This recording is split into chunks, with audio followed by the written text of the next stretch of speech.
गणित में स्वागत है। एकीकरण को विभेदन की व्युत्क्रम प्रक्रिया कहा जाता है।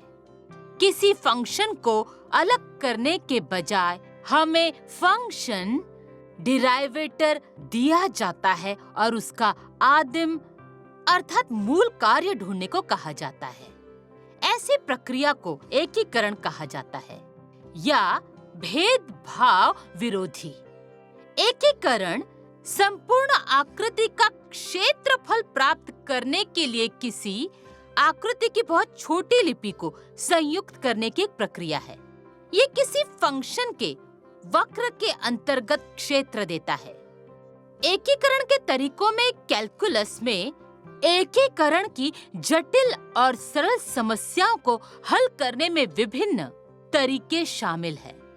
एकीकरण की एक विशिष्ट विधि को लागू करने के लिए सबसे पहले हमें इसमें शामिल अभिन्न के प्रकार की पहचान करने और इसे हल करने के लिए एकीकरण की सबसे उपयुक्त विधि को लागू करने की आवश्यकता है। एकीकरण की विभिन्न विधियां हैं, जैसे कि भागों द्वारा एकीकरण, प्रतिस्थापन विधि, आंशिक भिन्नों का उपयोग करके एकीकरण की विधि, दूसरों के बीच रिवर्स चेन नियम और आदि। संक्षेप में गणित में एकीकरण संपूर्ण को खोजने के लिए भागों को जोड़ने की एक विधि है। ये विभेदीकरण की उल्टी प्रक्रिया है, जैसा कि मैंने कहा, जहां हम कार्यों को भागों में कम करते हैं।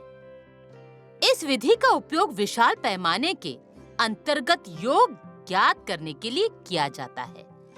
यहाँ सराहना कैसे आ रही है?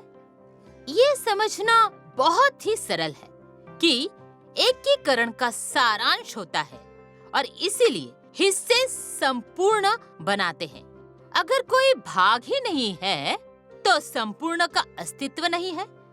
हिस्सों को इकट्ठा करना और पूरा बनाना वास्तव में सराहनीय है। आसपास के लोगों के एक अजनबी समूह की कल्पना करिए और यदि आप एक बड़ी टीम चाहते हैं, इन सदस्यों को एक साथ आने की जरूरत है। एक साथ आने के लिए उन्हें कई बाधाओं को दूर करने की जरूरत है और इस कृत्य की सराहना करने की जरूरत है। वे एक साथ आ रहे हैं और टीम को संपूर्ण बना रहे हैं। एकीकरण का उद्देश्य छोटे छोटे हिस्सों को एक साथ लाकर बड़ी तस्वीर तैयार करना है। अब आप नीचे दिए गए प्रश्नों का उत्तर दे सकते हैं। धन्यवाद।